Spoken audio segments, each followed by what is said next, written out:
প্রস্তুতি, তাও আমাদের অধিকাংশ মানুষেরই সেই প্রস্তুতি পর্ব পূর্ণ হয়ে গেছে। আল্লাহ তাআলা বলছেন সেই কুরবানি সম্পর্কে, লা ইয়ানালাল্লাহা রুহুমুহা ওয়ালা দিমাউহা, তোমরা যে কুরবানি করবা, পশু কুরবানি করবা, পশুর সেই রক্ত, পশুর সেই মাংস কিছুই আল্লাহ তাআলার কাছে পৌঁছাবে না। এ আল্লাহ তাআলা নিজেই বলছেন। আল্লাহ তাআলার কাছে তোমাদের কুরবানির রক্ত এবং মাংস কিছুই পৌঁছাবে না। তাহলে আমরা কুরবানটা কি আল্লাহর কাছে কি পৌঁছাবে? তারপরেই আল্লাহ বলছেন, ওয়ালাকি ইয়ানালুহু তাকওয়া মিনকুম, আল্লাহ তাআলার কাছে পৌঁছাবে তোমাদের তাকওয়া, তোমাদের নিয়াত, তোমাদের নিয়াতের স্বচ্ছতা, তোমাদের কুরবানির পিছনে যে উদ্দেশ্য, সেই উদ্দেশ্য, ওই নিয়াত, পরেশগারি, এটাই কেবল আল্লাহ তাআলার কাছে পৌঁছাবে। আর মাংস, রক্ত আল্লাহর কাছে কিছুই পৌঁছাবে না, সব পড়ে যাবে। মুফাসসিরিন এখানে বলেছেন, আল্লাহ তাআলার সমস্ত ইবাদত বন্দেগীতে তার প্রতিদান আল্লাহ তাআলার কাছেই রয়েছে, তা পরবর্তীতে পাওয়া যাবে। কিন্তু কুরবানি এমন একটা ইবাদত, যে ইবাদতটা আল্লাহ তাআলা এবং ইবাদতকারীর মধ্যে ভাগাভাগি হয়ে যায়। কুরবানি মানুষ করল, আল্লাহ তাআলার কাছে কুরবানির একটা অংশ, যেটা আল্লাহ তাআলা নিজেই বলেছেন তোমাদের তাকওয়া, তোমাদের নিয়াত, তোমাদের উদ্দেশ্য, সেগুলি আল্লাহ তাআলার কাছে পৌঁছায়। আর বাকি মাংস, জন্তুরা তোমাদের কাছেই থেকে যায়। মাংসটা ইবাদতকারীর ভাগে, আর তাকওয়াটা আল্লাহ তাআলার কাছে। এই দুই ভাগে বিভক্ত হলো এই কুরবানি নামক ইবাদতটা। বাকি সমস্ত ইবাদতের প্রতিদান আল্লাহ তাআলা পরবর্তীতে দেবেন। আর এই কুরবানির ইবাদতটা একটা অংশ আল্লাহ তাআলা সঙ্গে সঙ্গে ইবাদতকারীকে দিয়েছেন। এটাই হলো কুরবানি। কুরবানি সম্পর্কে কয়েকটা কুসুম কথা আছে। উট কুরবানি হয়, গরু কুরবানি হয়, ছাগল, ভেড়া, দুম্বা, এই সমস্ত জন্তুগুলো কুরবানি দেওয়ার জন্তু। এর মধ্যে যে কোনোটা কুরবানি দিলেই হবে। যারা সচ্ছল ব্যক্তি, যাদের উপরে কুরবানি ওয়াজিব, তারা যে কোনো একটা জন্তু কুরবানি দিলেই হবে। এবছর গরু নিয়ে যে প্রশ্ন উঠছে, গরু কুরবানি করতে হবে এটা কোনো মানে নেই। গরু কুরবানি না করলেও হবে, ছাগল কুরবানি দেন, ভেড়া কুরবানি দেন, দুম্বা পেটে দেন, কোনো অসুবিধা নেই। অযথা গরু কুরবানি করতেই হবে এই ধারণাটাকে ত্যাগ করতে হবে। গরু কুরবানি না করলেও কোনো প্রয়োজন নাই। ছাগল দেন, একটা ছাগল একটা ফ্যামিলির পক্ষ থেকে হয়ে যাবে, একটা ভেড়া একটা ফ্যামিলির পক্ষ থেকে হয়ে যাবে। কাযালিকা সাখারাহা লাকুম, আল্লাহ তাআলা বলছেন যে জন্তুগুলো তোমরা কুরবানি করো, সেই জন্তুগুলো আমি তোমাদের তাবে করে দিয়েছি, তোমাদের অনুগত করে দিয়েছি। সেই জন্যই তোমরা সহজে কুরবানিটা করতে পারো। আল্লাহ তাআলা যদি এই সাখারাহা লাকুম যদি না বলতেন, আমি তোমাদের অনুগত করে দিয়েছি এই জন্তুগুলোকে, তা না করলে এত সহজ হতো না। গরুগুলোকে ধরছে, ছাগল ধরছে, ভেড়া ধরে যখন জবাই করছে, পড়ে যাচ্ছে, শক্তি না পারলো বা পারলো, এই যে অনুগত আল্লাহ তাআলা করে দিয়েছেন। তাহলে জন্তুগুলো সব বিদ্রোহ যদি করতো, লাফালাফি করতে শুরু করলে মানুষের বিপদে পড়ে যেত। তাই আল্লাহ তাআলা বলছেন, কাযালিকা সাখারাহা লাকুম, আমি ওই জন্তুগুলোকে তোমাদের কুরবানি করার জন্য, তোমাদের এই ইবাদত সম্পন্ন করার জন্য আমি তোমাদের অনুগত করে দিয়েছি। তাই তোমরা সহজে সেটাকে কুরবানি করতে পারো। কিন্তু কুরবানি করার সময় শোনো, লিতুকাব্বিরুল্লাহা আলা মা হাদাকুম ওয়া বাশশিরিল মুহসিনিন, কুরবানি করার সময় তোমরা আল্লাহ তাআলার নামে তাকবীর পড়ো, আল্লাহ তাআলার শ্রেষ্ঠত্ব বর্ণনা করো। যেভাবে আল্লাহ তাআলা তোমাদেরকে শিক্ষা দিয়েছেন, শরীয়তে আল্লাহ রাসূল যেভাবে দেখিয়েছেন, সেইভাবে সেখানে তোমরা তাকবীর পড়ো।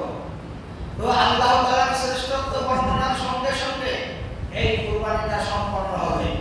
কুরবানি করতে গেলে যে দোয়া করতে হয়, সে দোয়াটা আমি পরে বলছি। দোয়াটা একটা শপথ বাক্য, যার জন্যে কোরবানি শুধু মাংস খাওয়ার জন্য নয়, কোরবানির পিছনে আপনার কি উদ্দেশ্য, কি নিয়াত, আপনার কি নিয়াতের স্বচ্ছতা, এইগুলোই আল্লাহ তাআলা দেখবেন। তো যাই হোক, সেই উদ্দেশ্য নিয়ে কোরবানি আমাদের সামনে আসন্ন, আগামী জুমার আগে কোরবানি হয়ে যাবে। এবছর হজের একটা বড় অংশ হলো কোরবানি করা।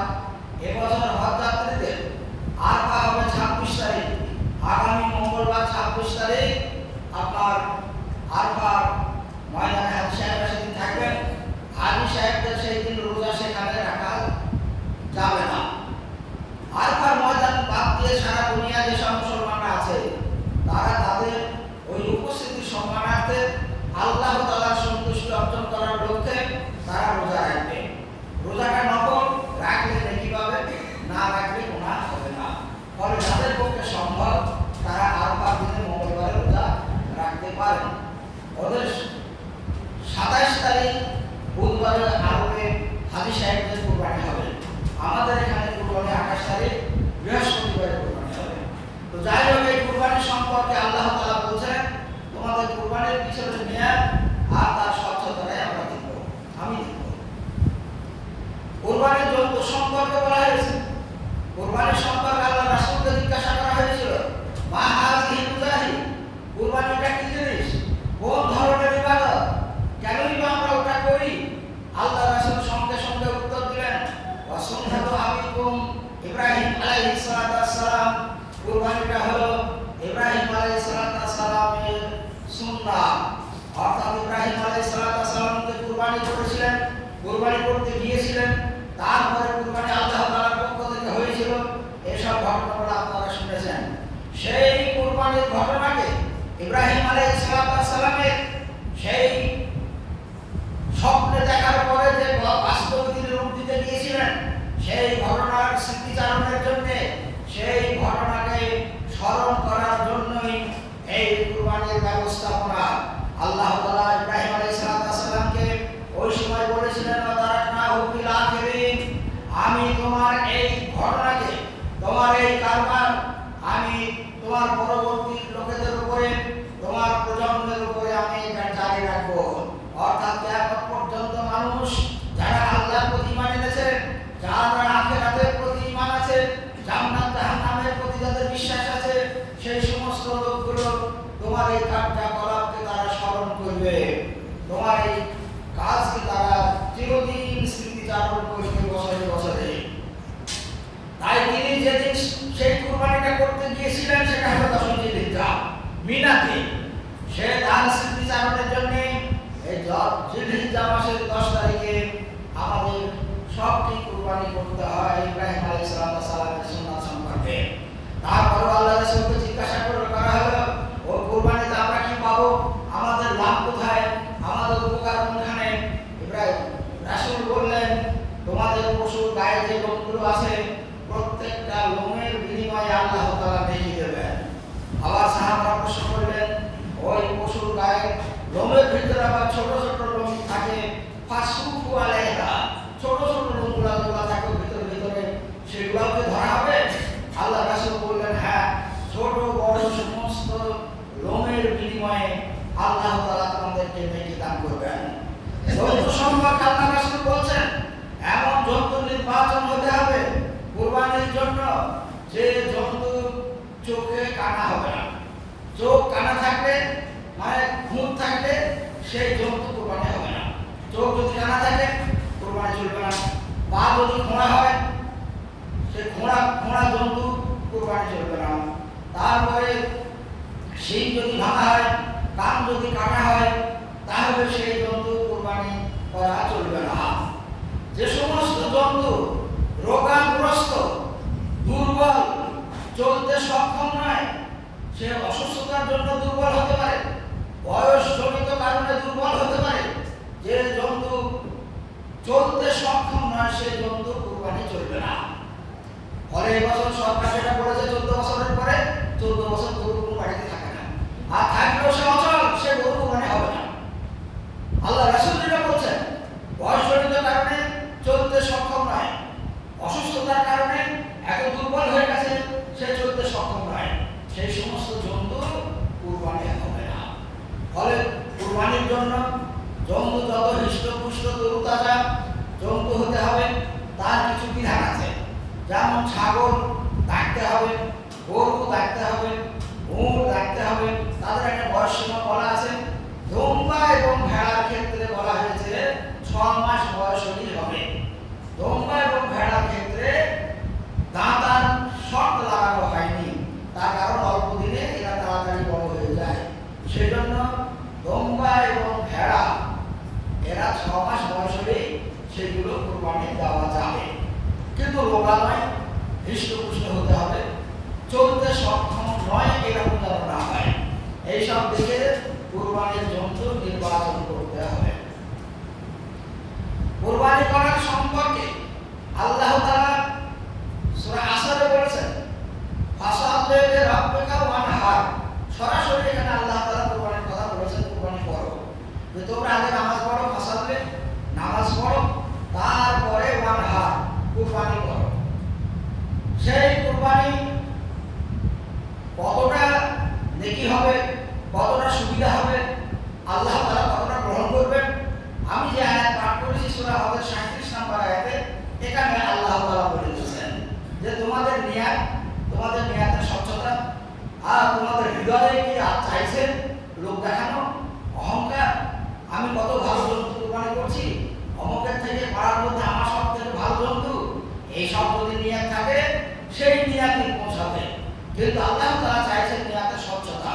আল্লাহ তাআলার সন্তুষ্টি অর্জনের লক্ষ্যে ইব্রাহিম আলাইহিস সালামের সুন্নাত, আল্লাহর রাসূল আমাদের উপরে যে শরীয়তের বিধান দিয়েছেন সেই বিধানকে সম্মান জানানোর জন্য, সেই বিধান মানার জন্যই আমরা এই কুরবানি করছি। কুরবানির যে দোয়া আমাদেরকে করতে হয়, সেই দোয়ার মানেটা যদি আমরা মোটামুটি একটু আন্দাজ করতে পারি, তাহলে কুরবানির যে উদ্দেশ্য, কুরবানির যে লক্ষ্য, সেটা আমরা বুঝতে পারবো।